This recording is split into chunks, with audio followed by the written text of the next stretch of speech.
So I have two story times for you of just some of the most outrageous coworker stories, and they're both so vastly different. Maybe I should make two videos about it. Nope, we'll keep it in one.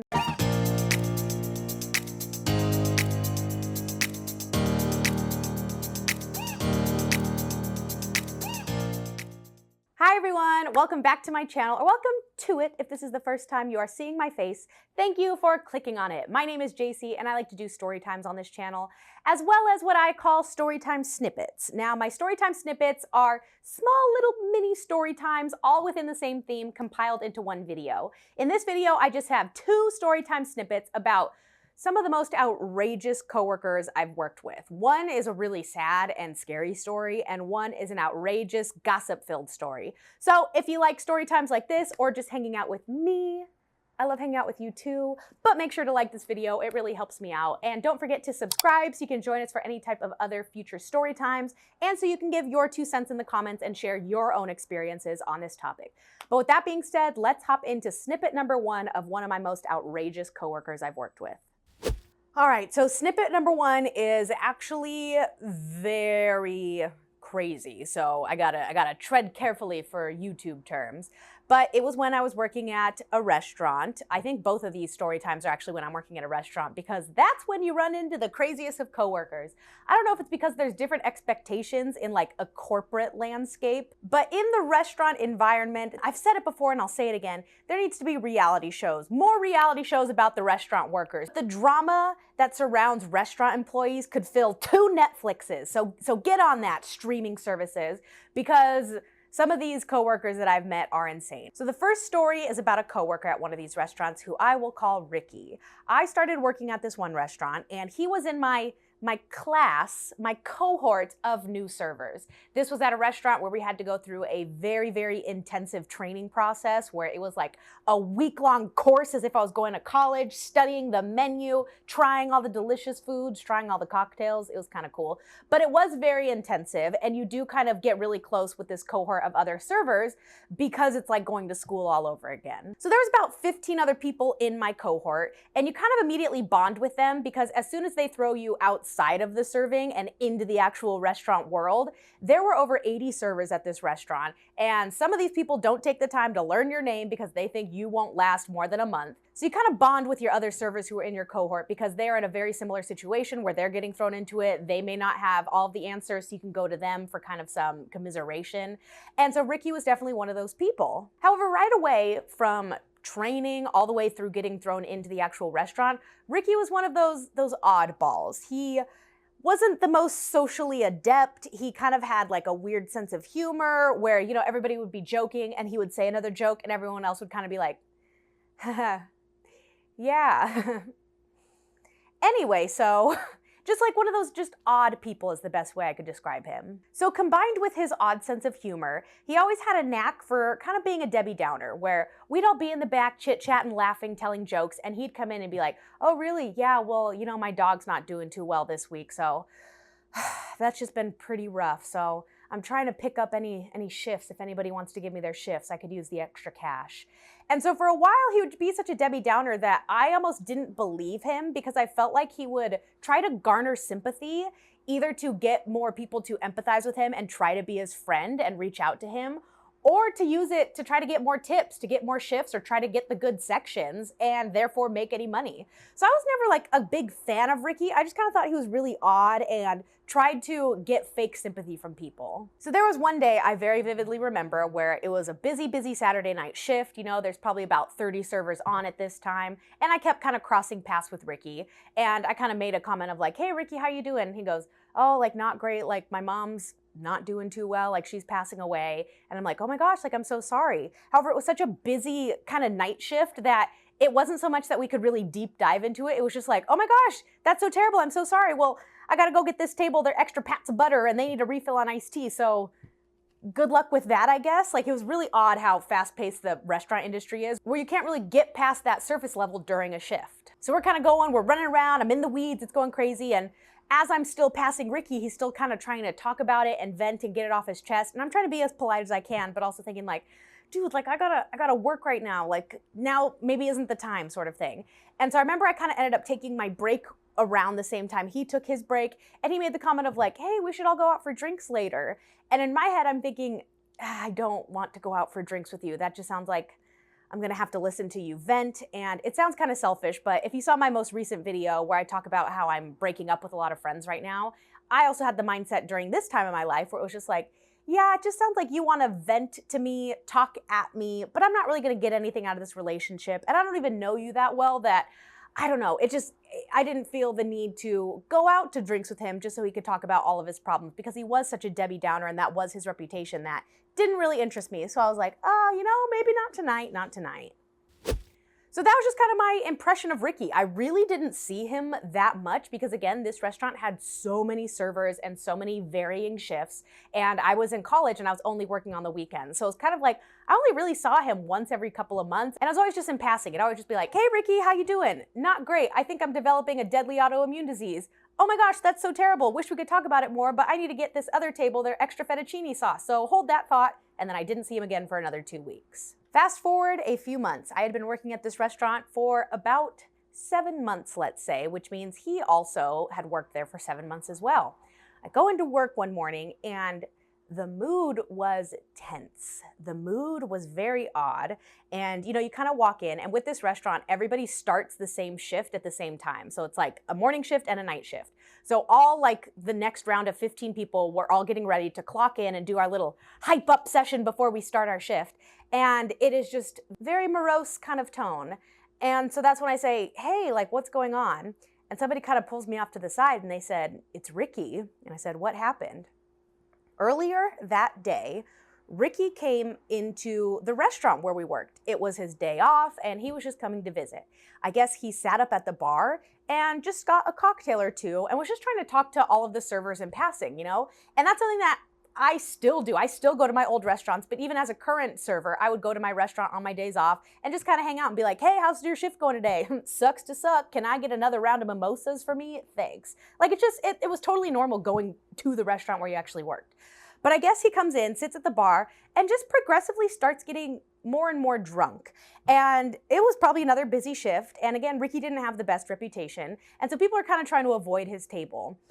He is getting more and more drunk, more and more rowdy, but also more and more upset. He is trying to tell people all of his issues that are going on, all of the problems that he's having, and nobody is listening. That is when Ricky proceeds to order a bottle of beer. He orders a bottle of beer, drinks it, stands up from out of his chair, smashes the beer bottle onto the bar, takes the shards of beer bottle, and starts to cut his wrist in the middle of the restaurant. Everybody in the bar area starts shouting. The bartender comes from behind the bar and tries to stop him. They get him like a little tourniquet for his wrist and immediately call the police. So they're telling me this as the night shift, and I'm just like, what the yikes? Are you kidding me? So the ambulance arrives, ambulance takes him away. I guess the cops had to come get a statement from everybody. As the police are like questioning our managers and the other servers, they are classifying it as an attempted suicide. Now, a lot of my coworkers were saying, who were there that saw it, were saying that it wasn't so much a suicide attempt as it was a call for attention, a desperate plea for somebody please listen to what I have to say. And that was just kind of like the last resort to show that he needed help. And that was the last time I saw Ricky. He obviously took a very extended time off of work, but I ended up leaving that job within the next couple of months that I don't know if he ever returned. I don't know if he ever went back to that job, if he was able to get in a better mental state, if he was able to heal from his wounds, and if he was welcomed back. But what I found so interesting was I had a lot of like weird guilt about that because I was like, shoot, I could have taken him out for drinks and really listened to his story. He was clearly mentally struggling with so many different assets of his life, but I also wasn't the only one. He was crying out for help for everybody in that restaurant, for all 150 plus employees, and nobody was listening. That he felt the need to take it to such drastic measures to almost hurt himself in the middle of a restaurant just so somebody would pay attention to him. It was a very, very like devastating kind of situation because here was somebody we knew, but it really affected the protocols and procedures with that restaurant from what I saw for the next couple of months, where I did notice the managers checking in with us a little bit more and being like, hey, how are things outside of work? What's going on? Do you want to talk about it? And it was kind of devastating how it really took somebody taking that drastic of measures to kind of enforce the more personal side of things within the restaurant industry. So I don't know how Ricky's doing today. I hope he's doing well. I hope he's able to get the help that he needed. And I really hope that he is surrounding himself with people that are able to identify his pleas of help a little bit better than we were in that situation. And it's one of those things that I kind of had tried to implement what I think I should have done in that situation in my current life now. But such a very, very scary situation, and definitely one of the more outrageous coworker stories that I have. But that was a heavy snippet. So let's hop into something a little bit more lighthearted and dramatic, a little bit more chisme and gossip than something as devastating as that. But the next Storytime snippet takes place at another restaurant where I worked.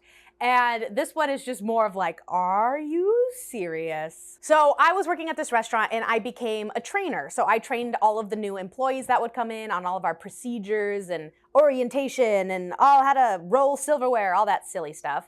And I trained this one woman named Marie. Now I say woman because she was a woman. She was like 20 years older than me, and she was just getting into the restaurant business. And she took an immediate liking to me. She was one of those people that was just like, Jacy, like, I like the cut of your jib. And I'm like, did you just call me a slur? What the hell does that mean? Like, she just felt very much older, but was kind of like trying to fit in. But she took a liking to me, not romantically at all, but because she just thought like, oh my God, Jacy, you're so funny. Like, you're so fun. We should be friends. And I'm like, no thanks, Marie. Not interested. But I liked her as a coworker. She had a very positive attitude. She was kind of very fun to work with.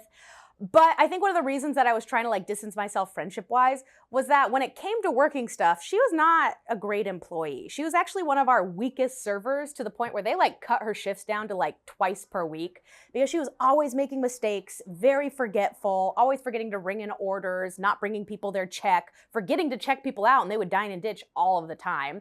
And it reflected poorly on me because I trained her. And so I was like, Marie, stop associating yourself with me. They're gonna think it's my fault that you're such a bad server. But she liked hanging out with me and I liked hanging out with her. And that's when, over the next couple of months, she started like opening herself up a little bit more in terms of her personal life. So she starts telling me how she has been like secretly seeing this man, this older man, and that he's married. And I'm like, okay, Marie, we can be friends. Tell me more of the gossip. She starts telling me that, like, yeah, like, I really like this guy, and, like, we started texting sort of thing, and I don't know, like, we might start dating. And so I'm like, well, how does that work logistically? Like, if he's married with children, how does it logistically work for you to start dating? I'm pretty sure the word for that is an affair or cheating, but who am I to say? Who am I to say? But so she would tell me about how she like has been dating this older guy and like they're trying to keep it secretive and she's not sure what to do. And I'm thinking like, you're telling me all this gossip? Like, this is kind of fun. Okay. And so one day, I'll never forget, it was so casual and just dropped so casually, but I was talking to one of my favorite coworkers ever, and he goes, oh my gosh, did you hear? Marie and Manny are hooking up. And it was as if all of the glass crashed and shattered around me, because this whole time, Marie was talking about one of my other coworkers who was like this 50 or 60-year-old man that worked with us. And I was like, Manny? Manny's the mystery man who you've been hooking up with, who's married with children? Manny? And so this was even funnier because Manny, that's like, obviously these are all fake names, but Manny was one of our best servers. Manny was like an older, distinguished gentleman. I don't think I had a single conversation with him because he was so hyper-focused on just serving his tables, getting into work, getting out of there, taking his tips and leaving. I knew nothing about his personal life. He only talked when spoken to, but he got the best report cards on all of his secret shoppers. He had the highest sales, was upselling the most, and was easily like just one of our top servers. And so it was so funny how like he had developed a relationship with one of our not so great servers, and how somehow word had gotten around that they were dating and that it was the two of them that were hooking up. And I was like, Marie, no. This is what I mean by like restaurant drama. Like that was something that came out of left field that I had no idea about. So I guess they started secretly, not so secretly dating, because then the whole restaurant knew. And then it was as if like, once I knew it was Manny, it became so obvious. Just like the flirting they were doing on their shifts, how like he started not doing so well serving because he was spending all of his time giving little kisses in the back refrigerator. No, I don't think they're actually doing that. But they were like spending a lot of time flirting and not serving their tables, which was kind of fun to watch. And then one day, the secret must have gotten out because we were working our shift and a truck pulls up. And Marie says, uh-oh.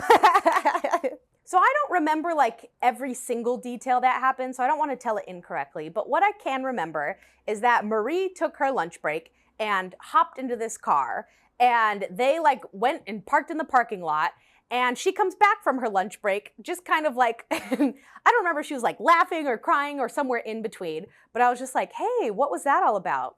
I guess what had happened was Manny's wife showed up and wanted to confront Marie. And I'm pretty sure she tried to like challenge her to fisticuffs right then and there in the restaurant. And, you know, Marie's a little bit older and she's like, no, like we're adults. I'm not gonna fight you in my place of work. Like, let's go in your car and we can talk about this. So I guess they went into the truck and they had a very, very heated argument. No physical violence occurred, but it was very much of like, you better stop seeing my husband or I will come to your workplace and have hell rain on you. And Marie was just like, all right, like it's not worth it. Like, I'll leave your husband alone. And it's just one of those things that I think about of like, why is she yelling at the woman? Yell at your husband who's doing the cheating with the coworker. They're gonna keep crossing paths. Make sure your husband is the one cutting things off. Golly. But alas, Manny and Marie decide to end their not-so-secret affair from what I knew. But again, Marie felt very inclined to confide in me and let me know what was going on. And one day Marie was very sad. You could see it on her face, in her attitude, and in her serving. And I was just like, hey, like, Marie, what's going on? Everything okay? Thinking she's gonna be like, I asked Manny to like leave his wife for me, or, you know, something of that sense. She, again, a little too casually for just a coworker that I only see like twice a week, she drops the bombshell that, I think you know where this is going. She thinks she got pregnant by Manny. Big oof. And I'm like, Marie, you weren't using protection with a married man and other children? Somebody who's 20 years your senior, who you just promised his wife you will never talk to again? And she was like, yeah, well, I don't know, things happen. And like, we would just go on our lunch break and hook up in the car. And like, we didn't even think about that. And I'm like, la, la, la, la, la. I don't want to hear the dirty details of you with this older man. Please stop, please stop. And she just goes off and she was like, yeah, like I haven't been feeling well. And I said, like, have you taken a pregnancy test? She says, no, not yet, because it hasn't been the full 4 weeks, but I'm just not feeling well. And I have a gut feeling that I'm pregnant. So, you know, I had to be that person being like, all right, well, calm down. Like, we won't know until the test. So like, no sense of psyching yourself up unless the test tells you so. 2 weeks later, she comes back in and she goes, well, good news, I'm not pregnant. Like, guess I was just having stomach cramps and psyching myself up a little too much. And then she says that, oh, and yeah, Manny and I are still hooking up and his wife just won't find out. And I'm just like, Marie, then you gotta stop. You gotta stop telling me. You gotta stop telling other coworkers because I feel some weird obligation to tattle on you. I don't know, just stop talking about it and then it'll be an actual secret affair. Like, don't stop confiding in me. But I miss Marie. She was the star in her own little reality show going on in our little restaurant, but I love her for it. But that was another job where I quit shortly after, and that was the last I heard of her. We didn't keep in contact. I didn't follow her on social media because I don't think she had social media.